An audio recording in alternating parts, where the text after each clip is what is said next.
पिछले विषय में कुछ प्रश्न हैं?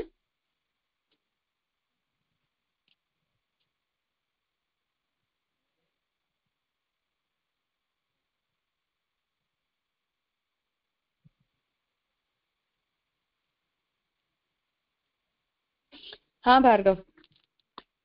प्रणाम राजा। राजा, ये जो हमने प्राकृत गुण के विषय में जो देखा था उसके रिलेटेड एक क्वेश्चन है। हाँ। हमने देखा था कि प्राकृत गुण जो है वो हम ब्रह्म में कंसिडर नहीं कर सकते, सभी कुछ अप्राकृत गुण है। इसलिए हमने कहा था कि प्राकृत गुण है वो मिथ्या सोचना पड़ेगा।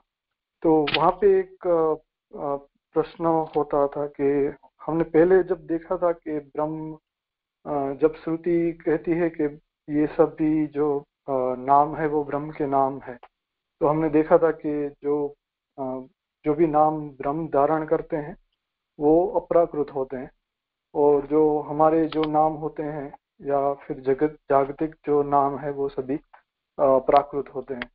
और उसका हमने डिफरेंसेस से देखा था कि जो भी ब्रह्म के नाम है वो प्राकृत इसलिए है क्योंकि उसमें आनंद अंश जो है वो प्रकट है, और हमारे नाम इसलिए प्राकृत हैं क्योंकि उसमें आनंद अंश तिरोहित है।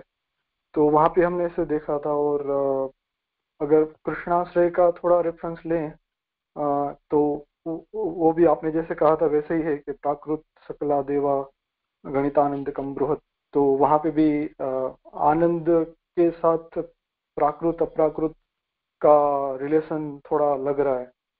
तो फिर प्राकृत गुणों को मिथ्या कहने से अच्छा नहीं है कि हम उसको ऐसे कहें कि ब्रह्म में ही अप्राकृत गुण है, मगर वो जब ब्रह्म की इच्छा होती है वो जगत में आते हैं तो उसका भी आनंद अंश तिरोहित हो जाता है, इसलिए वो अप्राकृत गुण ही हमको प्राकृत लगते हैं, इसे सोच सकते हैं।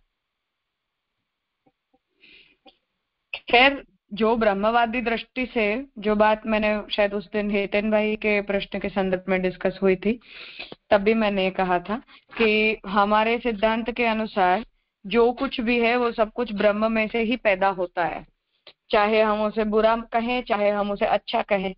तो अच्छा बुरा जो कुछ भी है उन सभी की उत्पत्ति तो ब्रह्म से ही है एसेंशियली। हमारी दृष्टि से कुछ अच्छा बुरा हो सकता है, ब्राह्मी की दृष्टि से कुछ भी अच्छा बुरा नहीं होता। विरुद्ध धर्माश्रयता के सिद्धांत के हिसाब से भगवान हर प्रकार के धर्मों को अपने अंदर आश्रित करते हैं, जो हमारी दृष्टि से विरुद्ध हो सकते हैं, पर भगवत दृष्टि से तो उन सभी में समत्व ही होता है, कुछ भी विरुद्ध नहीं हो सकता है। इसलिए वो दृष्टि एक अलग दृष्टि है। और यहाँ जो हम परिप्रेक्ष्य में जो इस विषय को सोच रहे हैं वो जागतिक दृष्टि से है कि हमारे दृष्टि में यदि ये गुण ऐसा माना जाता है तब क्या इस धर्म का स्वीकार हमें ब्रह्म में करना चाहिए या नहीं करना चाहिए। तो उस दृष्टि से ये विषय चल रहा है। बाकी ब्रह्मवादी दृष्टि की जब तक बात है तब तक ब्रह्म के अंदर सभी धर्म एक समान रूप से रहते हैं, और वो सभी धर्म उत्तम और श्रेष्ठ ही होते हैं। उन धर्मों में भी कुछ भी अप एंड डाउन जैसा कुछ नहीं होता, ये बात सही है। क्योंकि यदि ब्रह्म में उत्पन्न नहीं होता है तो वो कार्य जगत में आ ही नहीं सकता है। तो हमारे अंदर भी जितने भी प्राकृत धर्म है वो भी ब्रह्म में से ही आएंगे, परंतु फर्क इतना है कि ब्रह्म के अंदर वो आनंद गुण धर्म के साथ रहते हैं और हमारे अंदर आनंद गुण धर्म के बिना रहते हैं। तो जब वो आनंद गुण धर्म के बिना रहते हैं तो वो परिच्छिन्न बन जाते हैं, और भगवान के अंदर वो सब अपरिच्छिन्न रहते हैं। तो उतने डिफरेंस को ही हम यहाँ कहना चाहते हैं कि वो सब धर्म हमारे अंदर आते हैं तो परिच्छिन्न होकर आते हैं।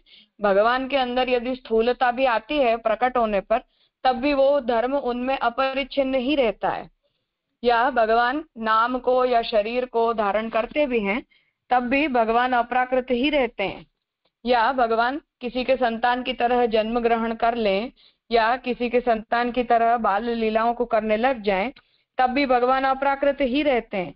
तो वो हम अपने आप से भगवान की चेष्टाओं को लीलाओं को जब कंपेयर करते हैं तब हमें इस बात को बताना पड़ता है या इस बात को इस दृष्टि से सोचना पड़ता है। बाकी तो सभी धर्मों का उद्गम भगवान से है, इसमें तो कोई शंका है ही नहीं। हम ब्रह्मवादी होकर इस बात को नेगेट कर ही नहीं सकते, पर उनका प्रपोर्शन एक तो, और उनका रोल या उनकी इफेक्ट जो हमारे ऊपर आती है ऐसी भगवान के ऊपर नहीं आती है। वो आनंद गुण धर्म के होने और नहीं होने का फर्क है, तो उसे ही इन शब्दों में बोला जाता है। तो जब हम प्राकृत कहते हैं तो उसका मतलब है निरानंद है, और भगवान अपराकृत है ऐसा कहते हैं तो भगवान में सभी धर्म आनंद गुण धर्म के साथ हैं, ऐसा समझना चाहिए, ताकि वो अपनी कोई कंट्रोल्ड इफेक्ट शो ना करे भगवान के ऊपर ऐसे। जी राइट। और एक पॉइंट ऑफ व्यू ऐसे भी ले सकते हैं राइट, जो कोई भी व्यक्ति है, अगर हम जीवन मुक्ति का अगर कोई एक प्रसंग देखें तो जब व्यक्ति संसार आसक्त होता है तब तो वो प्राकृत ही होता है, लाइक वो प्रकृति के गुण में ही रहता है। मगर मान ले कि उनका जीवन मुक्ति मिल गई उनको, या फिर देह के साथ मुक्ति मिल गई, तो फिर वो जो देह होगा, जो भी व्यक्ति का नाम होगा, वो व्यक्ति का आत्मा होगा, वो सभी कुछ अपराकृत हो गया, तो एकदम ट्रांसफॉर्म हो गया, लाइक वो प्राकृत से अपराकृत, और उसमें जितने भी चीजें हैं वो वैसे ही के वैसे ही रही, मगर वो सिर्फ शायद आनंद उसमें जो तिरोहित था वो भगवान ने आविर्भूत कर दिया, तो उससे सेम व्यक्ति है जिसका सब कुछ प्राकृत था वो पूरा पूरा अपराकृत हो गया। वो वैसे भी हो सकता है। वो तो मुक्त जीवात्माओं के साथ होता ही है। जब जीवन मुक्ति की अवस्था को वो जीवात्माएं प्राप्त करती हैं तब उनकी अवस्था अप्राकृत अवस्था ही होती है। वहां भी हम यही कहते हैं कि उनमें भगवान के आनंद गुणधर्म का आविर्भाव भगवान की इच्छा से होता है, इसलिए उनमें वो भगवत धर्म के जैसे धर्म हमें दिखाई देते हैं। तो वो हमारे अपनी कैलिबर से प्रकट होने वाले धर्म नहीं है, परंतु आगंतुक धर्म है जो भगवान से हमारे अंदर आते हैं या भगवान की इच्छा से या कृपा से हमें प्राप्त होते हैं। जी राजा, ये स्पष्ट हो। ठीक है, हाँ। करते हैं आगे।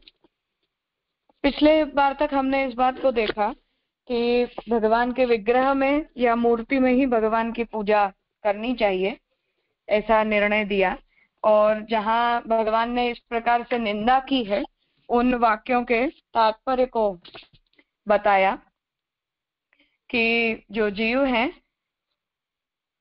जो लोग भगवान की ब्रह्मात्मकता को समझे बिना जो मूर्ति होती है उसमें केवल उनकी पूजा करते हैं, परंतु भगवान की सर्वरूपता या व्यापकता को नहीं समझते, उनके द्वारा की जाने वाली पूजा जो है वो उत्तम प्रकार की नहीं होती, ऐसे उसकी निंदा वाचक जो वचन है उनके तात्पर्य को यहाँ बताया।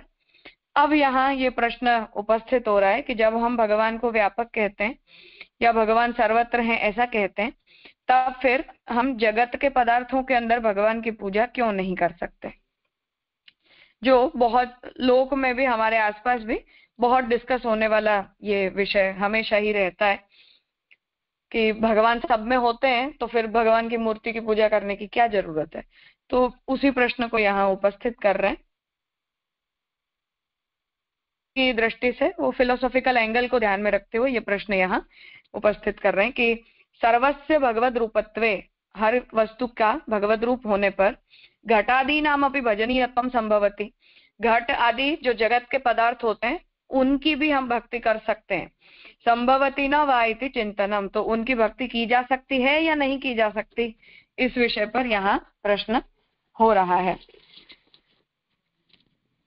न च एवं घटादौ अपि भगवत सत्तया तस्यापि पूजा अस्तु, तो जो घटादि हैं उनमें भी भगवान तो विराजते ही हैं क्योंकि वो भगवान के ही सद्धर्म से प्रकट होता है।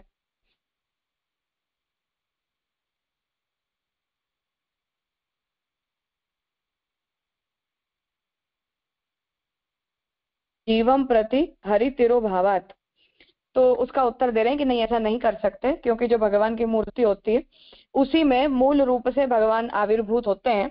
अन्य जितने भी पदार्थ हैं उनमें भगवत दृष्टि से भगवान रहते हैं, परंतु हमारे प्रति तो भगवान उन रूपों में तिरोहित रहते हैं, अर्थात जीव के लिए तो भगवान उसमें तिरोहित होकर विराजते हैं।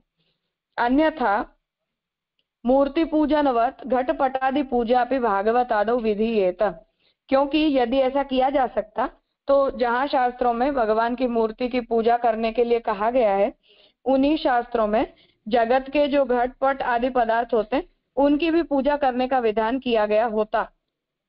एवमेव यस्य आत्मबुद्धिः कुणपे त्रिधातुके स्वदीः कलत्रादिषु भौम इज्यदीः यत्तीर्थ बुद्धिः सलिले नकर्हिचित् जनेषु अभिज्ञेषु स एव गोखरः इत्यत्रापि नकर्हिचित् जनेषु अभिज्ञेषु इति उक्त्या अभिज्ञजनावमानबोधनेन सर्वत्र भगवद्बुद्ध्यभावबोधनात् तादृक् सगुण भक्ति युक्तस्यैव निंदा न तो सर्वत्र भगवत बुद्धिमतः इति ज्ञेयम्। अब यहाँ भागवत जी का एक वचन यहाँ कोट कर रहे हैं कि जहाँ भागवत जी में ये बात कही गई है कि जितने भी जगत के पदार्थ हैं उसमें ये देह में हमारी मैं की बुद्धि होती है कि ये मैं हूँ। स्त्री पुत्र आदि जो परिवार के लोग होते हैं उनमें हमारी ममता होती है कि ये लोग मेरे हैं। तो यस्य आत्मबुद्धि ही कि हमारी अपने आप में हमारी आत्मबुद्धि होती है। कुणपे त्रिधातु के स्वदी ही कलत्रादिशु भौम इज्यदी, तो परिवार के लोगों के अंदर हमारी ये मेरे हैं ऐसी बुद्धि होती है। भगवान की जो मूर्ति होती है उसमें हमारी पूज्य बुद्धि होती है कि नहीं ये तो पूजा करने के लिए है, या ये हमसे बड़े हैं, या ये तो भगवान है। और यह तीर्थ बुद्धि सलिल है, सलिल मतलब जल, तो पानी के अंदर हमारी तीर्थ बुद्धि होती है। नकर्हिच जनेषु अभिज्ञेषु स एव गोखरः, पर जो भगवान के भक्त होते हैं उनमें पूज्य और तीर्थ बुद्धि नहीं है ऐसा जो जीव है वो पशु के समान है कि जो व्यक्ति भगवान के भक्तों को पूज्य नहीं मानता और भगवान के स्थानों को तीर्थ रूप नहीं जानता। अब ये तो पूरा वचन है, परंतु यहाँ मूल ध्यान में लेने की चीज क्या है कि न करहिचित जनेषु अभिज्ञेषु, अर्थात कि यहाँ भी ये बात कही गई है कि मूर्ति में जो है वो जो भगवान को नहीं जानता, तो यहाँ अभिज्ञ जनावमान बोधनेन सर्वत्र भगवत बुद्ध भाव बोधनात्, तो हमें केवल मूर्ति में पूज्य भाव हो ऐसा नहीं, परंतु वस्तुतः भगवान जैसे भगवान स्वरूप में विग्रह में या मूर्ति में रहते हैं उसी प्रकार से भगवान जो है वो तीर्थों में भी निवास करते हैं, अपने भक्तों के अंतःकरण में भी भगवान विराजते हैं। इसलिए उन सभी स्थानों में हमारी पूज्य बुद्धि होनी चाहिए। उस दृष्टि से वहां भी निंदा की गई है। तादृक सगुण भक्ति युक्त सैव, क्योंकि यदि हमें तीर्थ में तीर्थ बुद्धि नहीं है, भगवान के भक्तों के प्रति हमारी भगवत बुद्धि नहीं है, तब फिर हमारी जो बुद्धि है वो तो सभी का तिरस्कार करने वाली बुद्धि है। और ऐसी जो संकुचित बुद्धि है, ऐसी बुद्धि से की जाने वाली भक्ति तो सगुण भक्ति होती है, इसलिए वहां उनकी निंदा की गई है। न तो सर्वत्र भगवत बुद्धि मतः इति ज्ञेयम्, पर हर जगह भगवान ही होते हैं ऐसा कहने का वहां तात्पर्य नहीं है। अन्यथा अस्मिन्नेव श्लोके जल विषयक तीर्थ बुद्धेः निंदितत्वात् गंगा जलादौ अपि तद्बुद्धिः बाध्येत, वरना तो यहाँ जिस श्लोक में जल के विषय में तीर्थ बुद्धि बताई गई है उसकी निंदा की गई है, वहां ये भी कहा गया होता कि गंगा जी के जल को भी सामान्य जल की तरह ट्रीट करना चाहिए, परंतु ऐसा नहीं कहा गया है। तथा सती गंगादि जले तीर्थ बुद्धि संपादकानि नाना पुराण तंत्र वाक्यानि च दुष्टानि स्युः, और यदि गंगा जी के जल को भी हम सामान्य जल की तरह कह देंगे तब फिर जो शास्त्र वचन गंगा जी के जल को तीर्थ रूप बताते हैं या तीर्थ के जल में भगवान का निवास बताते हैं वो सारे वचन भी व्यर्थ हो जाते हैं। अतः यस्य परिच्छिन्न दृष्टिया अत्रैव भगवान न इतरत्र, इसलिए जिसकी परिच्छिन्न दृष्टि है कि यही भगवान होते हैं, इतरत्र मतलब दूसरी जगह पर नहीं होते, इति बुद्धि ही स निंद्यते, ऐसी बुद्धि की वहां निंदा की गई है। भगवद अर्चा इयम भौमा इति च यस्य बुद्धि सोपि निंद्यः, विष्णोः अर्चायां शिलाधि गुरुषु नरमति वैष्णवे जाति बुद्धि इति गोपाल तापनीयोपनिषत्सु निंदा श्रवणात्, क्योंकि जो जीव जो है वो भगवद अर्चा इयम भौमा, मतलब अर्चा शब्द का मतलब होता है ये रामानुजों के वहां बहुत इस शब्द का उपयोग होता है, उसे अर्चावतार कहते हैं। तो अर्चावतार का मतलब होता है कि जिसकी हम अर्चना करना चाहते हैं उस रूप में भगवान हमारे लिए अवतरित होते हैं, अवतार ग्रहण करते हैं। तो भगवद अर्चा इयम भौमा, तो जो भगवान की अर्चना करने की मूर्ति है उसमें भौमा मतलब पाषाण बुद्धि या भूमिगत बुद्धि की रखना, अर्थात जो बात हमने पिछले सेशन में देखी थी कि हम तो चित्र की सेवा करते हैं, तो भाई चित्र बुद्धि है या भगवत बुद्धि है। तो उस तरह भगवान के अर्चा विग्रह में जो पाषाण की या मूर्ति की भावना करता है, पत्थर की भावना करता है, ऐसी बुद्धि की भी यहाँ निंदा की गई है। क्योंकि जो श्रुति वचन है उपनिषद का वो ये कहता है कि विष्णु की मूर्ति में शिला की बुद्धि करना, गुरु के अंदर सामान्य मनुष्य की बुद्धि रखना और वैष्णवों के अंदर जाति की बुद्धि रखना, इनकी वहां गोपाल तापनीय उपनिषद में निंदा की गई है। अर्थात आधिदैविक दृष्टि से जो शिला आदि रूपों से भगवान प्रकट होते हैं उस रूप में साक्षात बुद्धि रखनी चाहिए। गुरु को सामान्य मनुष्य न जानकर पूजनीय भगवत रूप जानना चाहिए, और जो वैष्णव हैं उनके हृदय में भगवान विराजते हैं, उस दृष्टि से उनके अंदर जाति आदि का विचार न करके भगवत रूप होने का आधिदैविक पक्ष सोचना चाहिए। ऐसा कहते हुए इन तीनों में विपरीत बुद्धि करने वाले की शास्त्र में निंदा की गई है। शिला बुद्धिर्न कार्या च तत्र नारद करहिचित ज्ञानानंदात्मको विष्णु यत्र तिष्ठति अचिंत्यकृत इति वाक्यात् च। और ये एक और वचन वहां दे रहे हैं कि जो मूर्ति भगवान का विग्रह हो उसमें शिला बुद्धि नहीं करनी चाहिए, क्योंकि ज्ञान रूप और आनंदात्मक जो विष्णु हैं वो अपनी अचिंत्य शक्तियों के साथ उस स्वरूप के अंदर विराजते हैं। अतः अस्मत्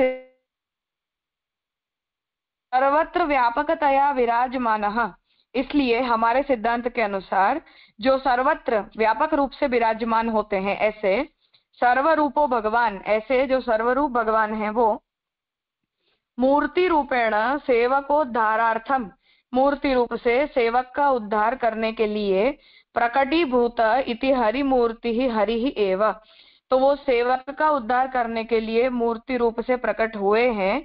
इसलिए भगवान की जो मूर्ति है वो भगवान खुद हैं। पुरुष एवेदम सर्वम, ये जो पुरुष का मतलब ब्रह्म, ब्रह्म ही ये सब कुछ बना है। इति श्रुत्या पदार्थ मात्रस्य भगवद रूपत्वात्, क्योंकि जो पदार्थ है ब्रह्मांड की जितनी भी वस्तु है वो सब भगवान का ही रूप है। अतएव सर्वनिर्णय प्रकरणे आविर्भाव तिरोभावौ शक्ति वैमुरवैरिणः इति उक्त्वा तत्तत् कार्यार्थम तत्तद् रूपस्य हरेः एव अभिव्यक्तिः इति उपपादितम्। इसीलिए सर्वनिर्णय प्रकरण में आविर्भाव और तिरोभाव ये दोनों मुरवैरी भगवान की शक्तियां हैं, जिनका प्रयोग करके भगवान जो है वो स्थान स्थान पर आविर्भूत होते हैं और अपनी इच्छा अनुसार अन्य स्थानों पर तिरोहित हो जाते हैं। तो तात्पर्य ये है कि भगवान जहां अपने रूप को प्रकट करना चाहते हो वहां भगवान आविर्भूत हो जाते हैं, और जहां भगवान अपने रूप को प्रकट दिखाना नहीं चाहते ऐसे स्थान पर भगवान तिरोहित होकर विराजते हैं। तो यहाँ कहना ये चाह रहे हैं कि घटपट आदि जितने भी पदार्थ होते हैं उन सब में भगवान अपनी सभी शक्तियों के साथ आविर्भूत होकर नहीं विराजते, इसलिए उन रूपों में हम भगवान की पूजा अर्चना सेवा आदि नहीं करते। परंतु जो भगवान की मूर्ति हो, जो भगवान का स्वरूप या विग्रह है, उसमें तो भगवान जो है वो अपनी सभी शक्तियों के साथ सेवक का उद्धार करने के लिए प्रकट होते हैं। इसलिए भगवान की जो मूर्ति है उसे तो साक्षात भगवान जानकर उसी में भगवान की पूजा अर्चना करनी चाहिए, ऐसा यहाँ समझाना चाह रहे हैं। कुछ पूछना है?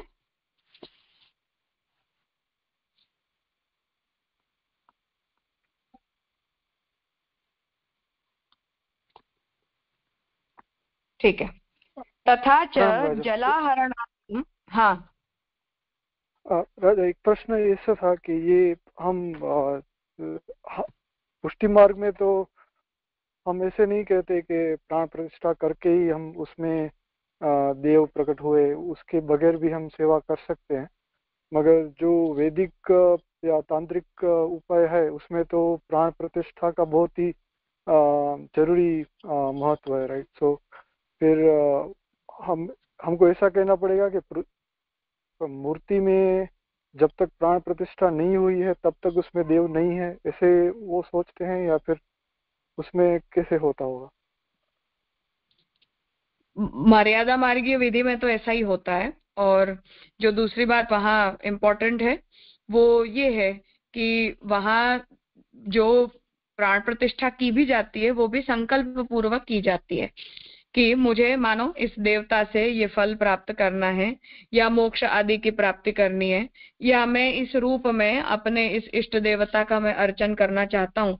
ऐसा जो संकल्प होता है वही प्राण प्रतिष्ठा की विधि में इम्पोर्टेंट होता है, कि जिससे देवता की प्राण प्रतिष्ठा करके हम अपना मोटिव क्लियर करते हैं कि भाई हम मुक्ति के लिए अर्चना कर रहे हैं, या हम कर्तव्य बुद्धि से कर रहे हैं, या हम स्वर्ग आदि फलों को प्राप्त करने के लिए कर रहे हैं, वगैरह वगैरह।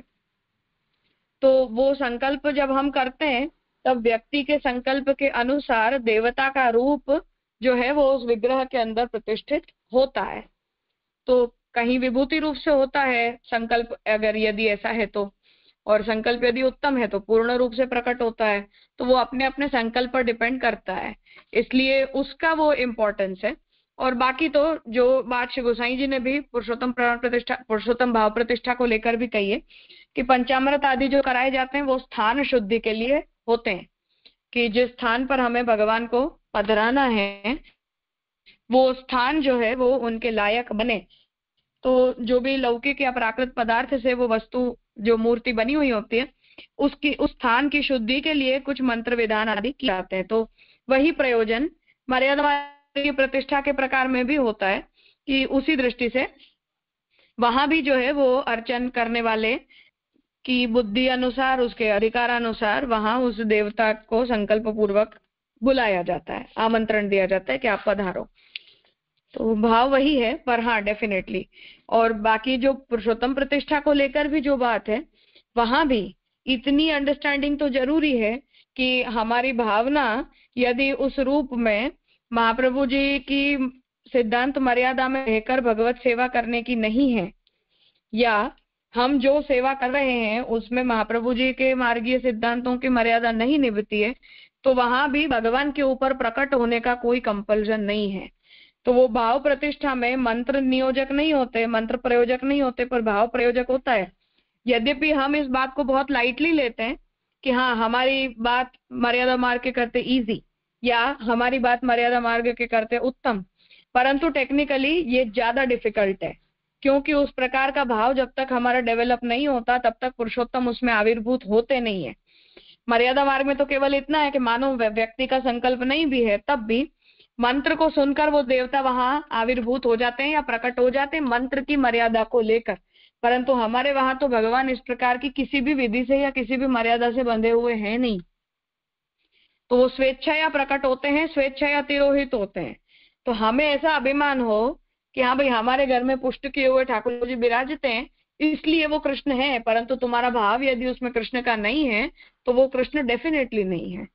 तो भाव प्रतिष्ठा मंत्र प्रतिष्ठा के करते और डिफिकल्ट चीज है।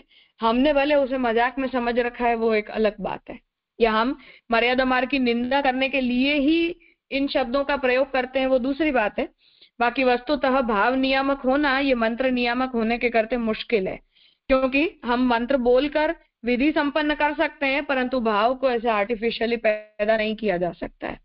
और उस अपने हृदय के जो कोई भी भाव है, अच्छे बुरे जैसे भी, वो भगवान से छुपते नहीं है। तो डेफिनेटली भगवान का जो आविर्भाव तिरोभाव है वो उस पर ही डिपेंड करेगा कि व्यक्ति का भाव कैसा है। तो इट इज वो कंपैरेटिवली ज्यादा मुश्किल है मंत्र प्रतिष्ठा के करते। जी राजा। और राजा ये भी हम सोच सकते हैं, राइट, कि जो वैदिक मार्ग है या कोई यज्ञ करते हैं या वो यज्ञ विधि के जैसा कुछ होता है, तो उसमें तो मूर्ति भी नहीं रहती है। उसमें तो कोई जो यज्ञ के लिए यूज किए जाने वाले चीजें होती है उनमें हम देव की प्रतिष्ठा करते हैं, या फिर उसका भी लाइक बाद में विसर्जन भी करते हैं। तो ये भी जरूरी नहीं है कि जो जिसमें भी हम जो वैदिक मार्ग में जो प्राण प्रतिष्ठा करते हैं या फिर स्थापन करते हैं देव का, तो वो मूर्ति ही हो, वो कुछ और भी हो सकता है, राइट? वो तो शास्त्र की अपनी अपनी परंपरा है। वैदिक जो ट्रेडिशन है उसमें यज्ञ ही भगवद रूप होते हैं, तो यज्ञ रूप से ही देवता प्रतिष्ठित होते हैं, और यज्ञ में मंत्रों के द्वारा ही अग्नि जो है वो उन देवताओं तक अपने द्वारा आहूत किए गए पदार्थों को पहुंचाने का साधन बनती है।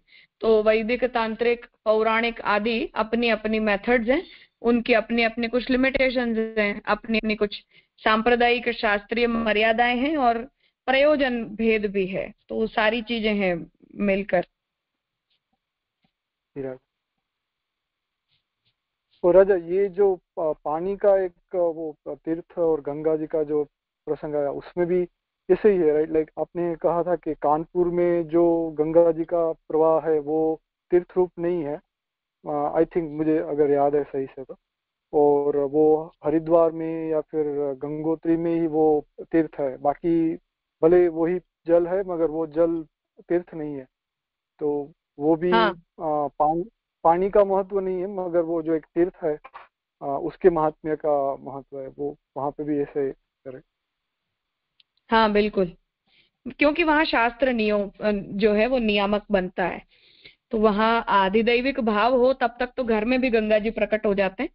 पर जहां तक शास्त्रीय फलाकांक्षा की जब तक बात है, तब तक तो शास्त्रीय मर्यादा के साथ बंधी हुई ये चीज है, जिसमें हमारी अपनी इच्छा से कुछ नहीं होता है। तो जिसे फल चाहिए उसे तो उस तीर्थ रूप का, जहाँ शास्त्र तीर्थ बताता है, वहीं सेवन करना होगा। बाकी जिसे गंगा जी से मतलब है, फल आदि की अपेक्षा नहीं है, तो उसके लिए तो फिर गंगा जी हर स्थान पर उपलब्ध है। वो तो किसी जी स्थान राजा। विशेष का प्रयोजक नहीं बनता है।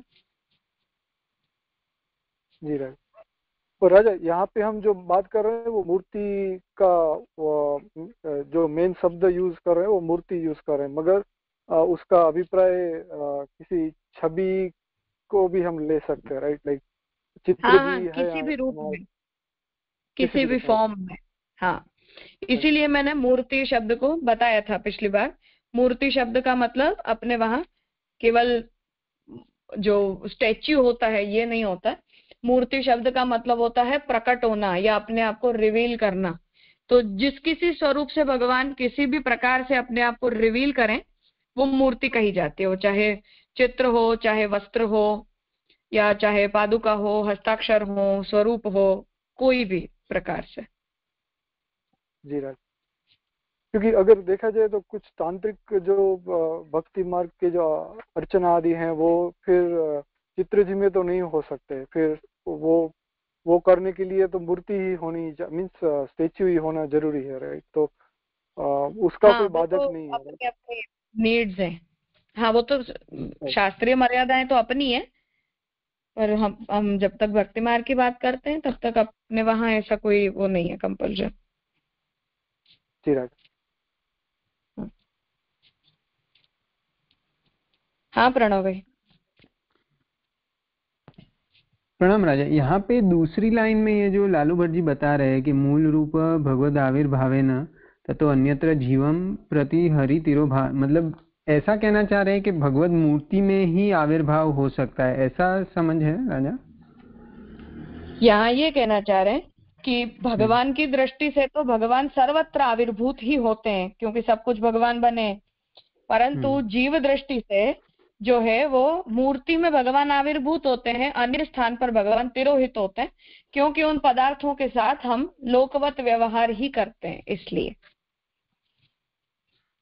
जी अच्छा, इसलिए जीव जब अपनी दृष्टि गोचरता से देखेगा तो उसे वह आविर्भाव, मतलब उसके भाव के कारण उसे वह आविर्भूतता मात्र मूर्ति रूप में ही दिखाई देगी। हाँ बिल्कुल बिल्कुल। और सामान्य जीवों के प्रति भगवान इसी प्रकार से उसमें तिरोहित होकर ही विराजते हैं। बाकी जिनमें सर्वात्म भाव या ब्रह्मात्मकता जिनमें प्रकट हो गई है, उन्हें फिर सर्वत्र भगवान का आविर्भाव दिखलाई देता है। पर इतना फर्क तो इवन इन दैट केस है ही कि वहां भी भगवान का केवल सत धर्म प्रकट है, चेत और आनंद का तो तिरोभाव रहेगा ही इन एनी केस। जिसे सर्वत्र भगवत बुद्धि है उसके उसके बारे में? उसके लिए भी, हाँ, वो भी यही देखेगा कि ये भगवान के 7 गुण धर्म का रूप है, तो चैतन्य और आनंद तो वहां भी तिरोहित ही रहेंगे। तो अच्छा, तो सर्वत्र ब्रह्मदर मतलब ये फिर तो मात्र ब्रह्मात्मकता के लेवल तक अब तक बुद्धि आई है, वैसे ही हमारी समझना। अंडरस्टैंडिंग है, हम अब तक जिस वस्तु को टेबल, कुर्सी, मोबाइल या पुस्तक या बॉटल के रूप में देख रहे थे, उस वस्तु को अब हम उन आकारों के या उन कार्यों के रूप में न देखकर भगवान के एक धर्म के प्राकट्य के रूप में देखते हैं, उतना उसमें डेवलपमेंट आता है। बाकी जो तिरोहित है वो तो वहां तिरोहित ही रहेगा। भगवान अपनी इच्छा से उसमें उस धर्म को प्रकट करें, जैसा वो ज्ञानेश्वर के चरित्र में हम देखते हैं कि दीवार चलने लग गई, तो वहां तो भगवान की इच्छा से वहां वो धर्म प्रकट हुआ चैतन्य का, इसलिए। बाकी भगवान ने जो तिरोहित रखा है वो तो तिरोहित ही रहेगा, हमारी दृष्टि आ जाने से वो वहां धर्म आविर्भूत नहीं होगा। हाँ जी, मतलब यहाँ पे तो वो बात स्पष्ट समझ आ रही है, पर हम जब वापस संप्रदाय अंतर्गत वापस मतलब जो निरोध और वहां पे बात करते हैं, तो वो फिर ब्रह्म बुद्धि से एक स्टेप वापस आगे चली जाती है ना बात? नहीं, वहां भी यही बात है, वस्तु ही रहती है, वस्तु के अंदर भगवान ने जिन धर्मों को तिरोहित किया है वो धर्म भी तिरोहित ही रहते हैं। हम उन वस्तुओं को अपने लौकिक दृष्टि से और लौकिक उपयोग की दृष्टि से देखना बंद करके भगवत दृष्टि से देखने लगते हैं और उनमें भगवत धर्म या भगवत उपयोग का भाव लाते हैं, तो वो बस हमारे माइंडसेट में आने वाला परिवर्तन है, वस्तु के गुणधर्मों में कोई परिवर्तन नहीं आता है। हाँ, मतलब समर्पण के वहां लेवल तक ये बात समझ आ रही है राजा, पर फिर जाके जब ये कहते हैं जो गोपीजन की जैसी अवस्था थी, जिद देखो तिद कृष्ण मयरी, तो वो अवस्था में तो वापस वो एक स्टेप आगे गए ना इससे भी। वहां भी यही बात है कि हम कृष्ण को देख रहे हैं उस वस्तु में, पर वस्तु में आनंद और चैतन्य प्रकट नहीं हो गया है, वो हमारी दृष्टि की बात है, वो वस्तु की बात नहीं है। अच्छा, मतलब एक तरह से उन्हें चित्त भ्रम ही हो रहा है। एग्जैक्टली, बिल्कुल आसक्ति भ्रम है वो, चित्त आसक्ति भ्रम है। हम इतने आसक्त हैं कि हमें वो वस्तु हर जगह दिखाई दे रही है, उस वस्तु में कोई परिवर्तन नहीं आया, वो तो जैसी है वो ऐसी ही रहती है। और फिर राजा, तो जब प्रहलाद जी जब देख रहे हैं और वहां पे से प्रभु का प्रागट्य हुआ है, तो वहां पे क्या फिर समझेंगे कि वो अन्यथा कर तुम सामर्थ्य से प्रभु भी सामने ऐसा रिस्पांस दे रहे हैं वैसे? बिल्कुल, हाँ, इसीलिए मैंने ज्ञानेश्वर का एग्जाम्पल दिया कि वहां भगवान को उस दीवार के अंदर चैतन्य धर्म प्रकट करना था तो भगवान ने कर दिया। तो भगवान यही बात यहाँ कहना चाह रहे हैं कि भगवान अपनी इच्छा से हर स्थान पर आविर्भूत तिरोहित होते रहते हैं। जैसा मैंने अभी कहा कि मानो मूर्ति में भी मेरे अंदर भगवत भाव नहीं है तो भगवान तो वहां से भी तिरोहित हो जाते हैं, मेरी मर्जी से भगवान को वहां रहना कंपलसरी नहीं है। तो उसी तरह जहां आविर्भूत होना है वहां आविर्भूत हो जाते हैं, जहां से तिरोहित हो जाना है वहां से तिरोहित हो जाते हैं। तो ये तो भगवान का इच्छा स्वातंत्र है। इसलिए जिन रूपों से भगवान अपने आप जिन वस्तुओं में अपने किसी धर्म को प्रकट करना चाहते हैं वहां अपनी इच्छा से कर देते हैं, पर वो होगा भगवान की इच्छा से, हमारी इच्छा से नहीं होगा। तो फिर प्रहलाद जी के केस में भी आसक्ति ब्रह्म न्याय कहेंगे अगर वो हर जगह? नहीं कहेंगे, उनका ये भाव था, हाँ, वो आसक्ति ब्रह्म न्याय ही था डेफिनेटली, कि जब तक भगवान ने उन्हें रिवील करके दिखाया नहीं तब तक भी वो भावात्मक रूप से भगवान हर स्थान पर होते हैं, डेफिनेटली होते हैं, पर केवल अपने सत धर्म से होते हैं। वो सत धर्म भगवान का है तो भगवान अपने सत धर्म से वहां होते हैं, ये स्टेटमेंट में कोई गलती नहीं है। अब उनके उस भाव को दुनिया के सामने प्रूव कर देने के लिए भगवान जड़ में से तो चेतन होकर प्रकट हुए हैं, जड़ता थोड़ी प्रकट की है वहां, और आनंदित भी प्रकट कर दिया, तो अपने उन सभी धर्मों से भगवान प्रकट हो गए। ये भगवान की इच्छा की बात है, हमारी इच्छा से ऐसा नहीं होता है कि दीवार चलने लग जाएगी। हाँ, वो तो हाँ, जीव ऐसा मात्र इच्छा करे तो नहीं, वो तो नहीं होगा, पर उसे वो जो भगवत बुद्धि भी है या उसे वह ब्रह्म रूपतया से बढ़कर वह मतलब खुद के जो मीन्स प्रभु ही दिखाई दे रहे हैं, तो वहां पर उसकी दृष्टिकोण से वहां सच्चिदानंद है जो उसका आसक्ति ब्रह्म है, पर प्रभु ने तो वहां पे सद्गुण या अपना सद्धर्म प्रकट किया है मात्र। हाँ, और अगर भक्त की इच्छा से प्रभु चाहे तो वहां से प्रकट होना वो तो प्रभु के सामर्थ्य की जब चाहे तब कहीं पर भी आविर्भाव तिरोभाव हो सकता है। हाँ बिल्कुल, वो तो कहीं भी कर सकते हैं, वो तो अपने धर्मों को प्रकट करना प्रकट रखना ये तो भगवान की इच्छा है, इसलिए उनका आविर्भाव तिरोभाव तो जब चाहे तब भगवान अपनी इच्छा से कर देते हैं। पर हमारी अवस्था के डेवलपमेंट का मतलब ये नहीं है कि ये धर्म को प्रकट करने के लिए भगवान मजबूर है। तो राजा ये बात चल रही है तो थोड़ी इसी बात को आगे लेते हुए, जब ये हम कह रहे हैं कि जो दशविध लीला है सर्ग विसर्ग स्थान पोषण होती की, वहां पर सब कुछ निरोध आश्रय तक हर कण में और हर क्षण हो रही है, तो वहां पर भी वो फिर कैसे भगवत धर्म तया है, या मतलब जीव अपनी दृष्टि से तो ये प्रभु अपना ये जो एक प्रकार से कहे लीला का चक्र है या दशविध लीला है, वो अपने आप जब हर वस्तु में हो रही है तो वहां पर भी क्या प्रभु का ही वो सामर्थ्य है और इच्छा है इसलिए हो रही है, जीव का वहां कोई दृष्टिकोण वैसा हो या ना हो तो भी ऐसा समझेंगे? हाँ, वहां तो भगवान को सतधर्म से लीला करनी है तो सतधर्म से करते हैं, चैतन्य से करनी है तो चैतन्य से करते हैं। जहाँ जो धर्म प्रकट करना होता है वहां से तो उस प्रकार की लीला करने के लिए भगवान स्वतंत्र है। तो वो हम मानो किसी वस्तु को मैं भगवान का सतगुण धर्म का प्राकट्य नहीं भी मानती हूँ, तो क्या वो वस्तु भगवान का सतधर्म का प्राकट्य नहीं रह जाएगी? वो तो रहेगी, वो तो जो वस्तु जैसी हो वही रहेगी, हम माने चाहे ना माने। तो वो लीला तो उस ग्राउंड पर चलती है, लीला क्या हम उसमें कहेंगे ब्रह्म का कार्य।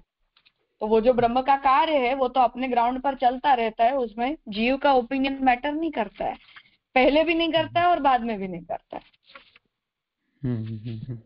अब भक्त की कोई इच्छा है, या मानो प्रहलाद जी के केस में भक्त की बात को सच्चा साबित करना था भगवान को, या भक्त के विश्वास को जगत के सामने दृढ़ करना था, तो इसलिए भगवान ने प्रहलाद जी की इच्छा के अनुसार अपने रूप को वहां से प्रकट कर लिया, उस तरह से प्रकट कर लिया।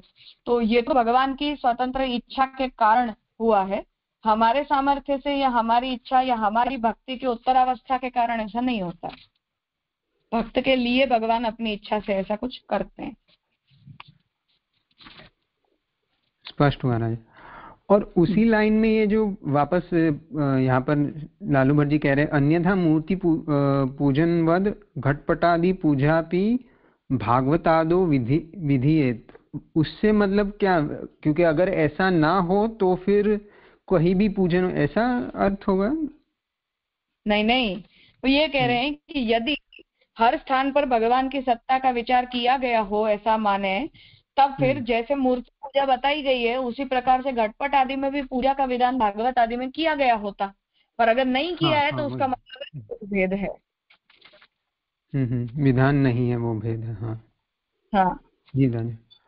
और एक आखिरी प्रश्न, अभी जो आप चर्चा कर रहे थे उस संदर्भ में था, जो आपने ये बात बताई जो मंत्र प्रतिष्ठा और भाव प्रतिष्ठा से, वो तो समझ आई, पर आज के कॉन्टेक्स्ट में या अभी के युग धर्म कलयुग के कॉन्टेक्स्ट में तो राजा जो आप कह रहे हैं उसे मतलब मंत्र प्रतिष्ठा से हो पाना, वो उसके संदर्भ में तो आज भाव प्रतिष्ठा से हो पाना शक्य रहेगा, जो हम अगर कृष्णाश्रय के रेफरेंस से देखें तो।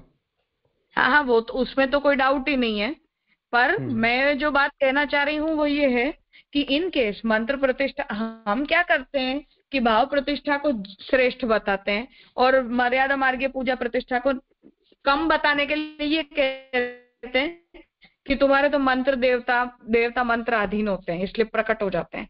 पर बात ये है कि देवता के प्राकट्य को लेकर जब तक बात है तब तक भाव प्रतिष्ठा से करना टेक्निकली ज्यादा डिफिकल्ट है, क्योंकि हमारे अंदर ऐसा भाव आना मुश्किल है। जब तक वो भाव नहीं आएगा तब तक भगवान तो मजबूर है नहीं। अन्य देवताओं की तो चलो मजबूरी भी है कि एक बार के लिए मंत्र विधि को आपने पूरा किया तो वो प्रकट हो जाएंगे। हाँ, वो बात सही है, पर आज के संदर्भ में तो वो भी होना शक्य नहीं है, मतलब वो विधि से भी प्रभु जो बात नहीं है। जी राजा। हाँ राजा, स्पष्ट हुआ, धन्यवाद, प्रणाम।